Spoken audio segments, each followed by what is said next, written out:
War becomes most dangerous at the moment people start calling it a victory. That is where this conflict is now. Donald Trump says there is practically nothing left to hit in Iran. He wants the world to see a short, brutal campaign, fast strikes, total dominance, a shattered enemy, a war already moving toward its final scene. But that is not what the broader picture looks like, because while Trump talks like the war is ending, the map says something else. Iran's political system is still standing, oil markets are still shaking, Hezbollah is escalating from Lebanon, NATO defenses are adjusting in Turkey, and the real damage is spreading beyond missiles and military bases into fuel, water, shipping, cities, and civilian life. So this is the real story of the war, not whether the United States hit Iran hard. It clearly did. The real story is whether anyone can still control what happens after that. And right now, that answer looks far less certain than the victory language coming out of Washington suggests. Trump's version of events is easy to understand. That is why it is powerful. It is clean. It is dramatic. It is built for headlines. America struck, Iran broke. End of story. But wars in the Middle East almost never stay that simple.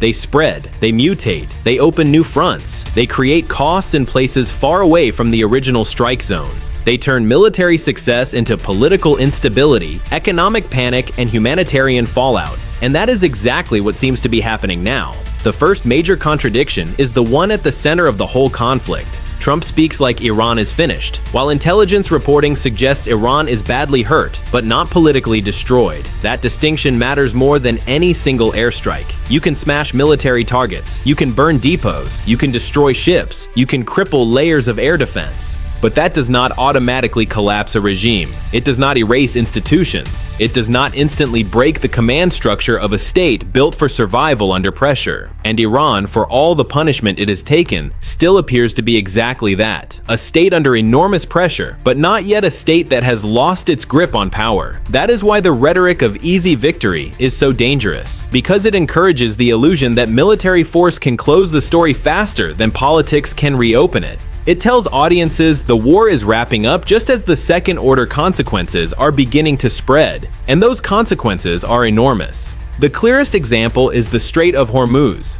If Iran cannot outfight the United States in a conventional war, it can still make the entire world pay for the war's continuation. Hormuz is the pressure point, one of the narrowest choke points in global energy, one of the most important arteries in the world economy. The IEA says roughly 20 million barrels a day move through the strait in 2025, along with major LNG flows. That is why every threat in Hormuz echoes far beyond the Gulf. This is not only about regional shipping, it is about inflation, insurance, transport, food prices, industry, politics, and consumer pain across continents. That is also why the emergency response has been so dramatic. The United States has authorized the release of 172 million barrels from the Strategic Petroleum Reserve. The broader IEA coordinated release totals 400 million barrels, the largest in its history. Governments do not make moves like that because they feel calm. They do it because they see the outline of a shockwave. And that is the key point. Stockpiled oil may calm markets for a moment, but it does not remove the fear sitting underneath them. Because the real weapon here is uncertainty. Iran does not need to permanently close Hormuz to create damage. It only needs to make the route feel dangerous enough. One burning tanker, one direct strike, one insurance crisis, one shipping company deciding the risk is too high. That is all it takes for a military conflict to become an economic one. And once a war enters the bloodstream of the global economy, it becomes much harder to contain. That is what makes this conflict so much bigger than a US-Iran battlefield exchange. It is no longer just about who can hit harder. It is about who can weaponize instability more effectively. And Iran has always understood that asymmetric leverage is its best answer to overwhelming Western firepower. But the sea is only one front. The other major front now flashing red is Lebanon. This is where a secondary theater starts looking like the beginning of something much worse. Hezbollah, working in coordination with Iran's Revolutionary Guards, has stepped up its attacks on Israel. Israel has responded with heavy bombardment in Beirut's southern suburbs and southern Lebanon, while also reinforcing its northern front and redeploying the Golani Brigade from Gaza. That is not the behavior of a country treating this as background noise. That is the behavior of a state preparing for expansion, and Lebanon is in no condition to absorb another major war. That is what makes this front so explosive. The country is already fragile, already stretched, already carrying the weight of previous collapses and conflicts. Now it is being dragged deeper into a confrontation larger than itself, and the cost will once again be paid by civilians first. The United Nations says Israeli ground incursions, large displacement orders, and continued attacks are worsening misery across the country. That means this is no longer just a story of rockets and retaliation. It is a story of people leaving homes, roads filling with families, communities emptied by fear, and a state losing room to breathe.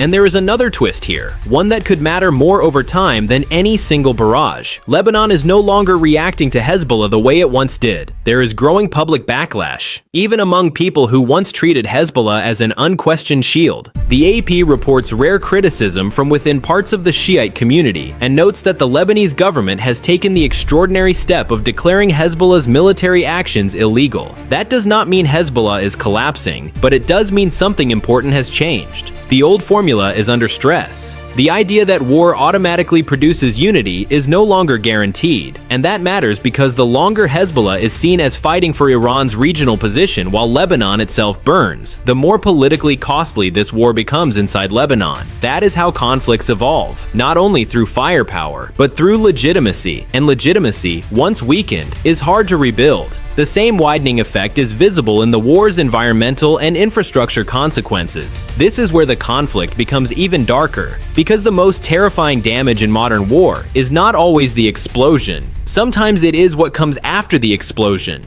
the smoke, the poisoned air, the broken water systems, the infrastructure failures that turn survival into a daily struggle.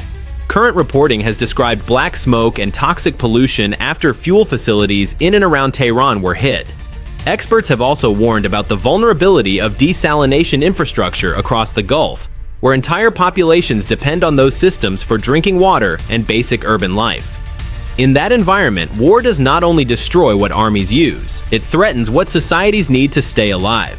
That is one of the deepest truths of this conflict. The battlefield is expanding from military targets to systems of life. Oil terminals, ports, power links, water infrastructure, shipping corridors, urban fuel depots. All of it is now exposed. All of it matters. And once those systems begin to fail, the line between military consequence and civilian disaster starts to disappear. That is when wars become truly historic in the worst possible sense. Not because they are dramatic for television, but because they start reshaping how millions of people live, move, eat, work, and survive. And then there is Europe and NATO, and the uncomfortable fact that this war is already pushing beyond the borders many hoped would contain it.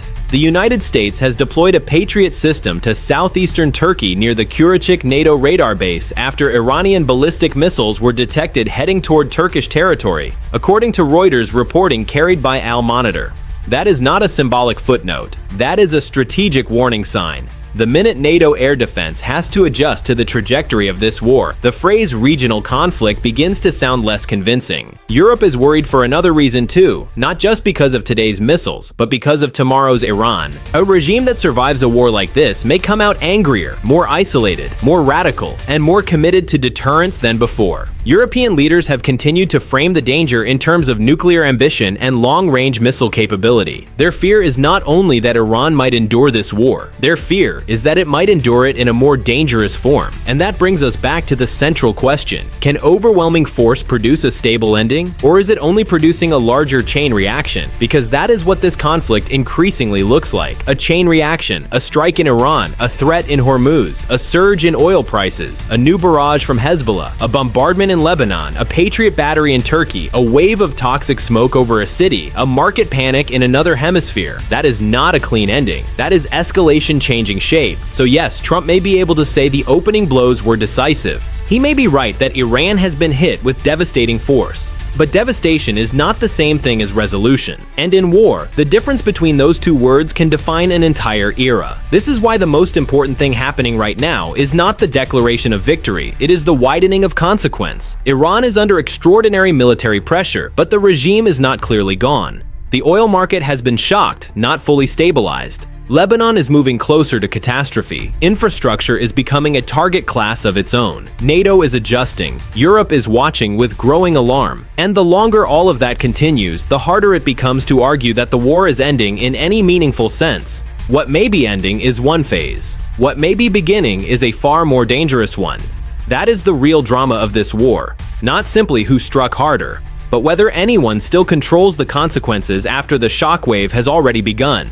And if they do not, then the most viral line of all may also be the most terrifying. America may have won the opening strike, but it may still be losing control of what comes next.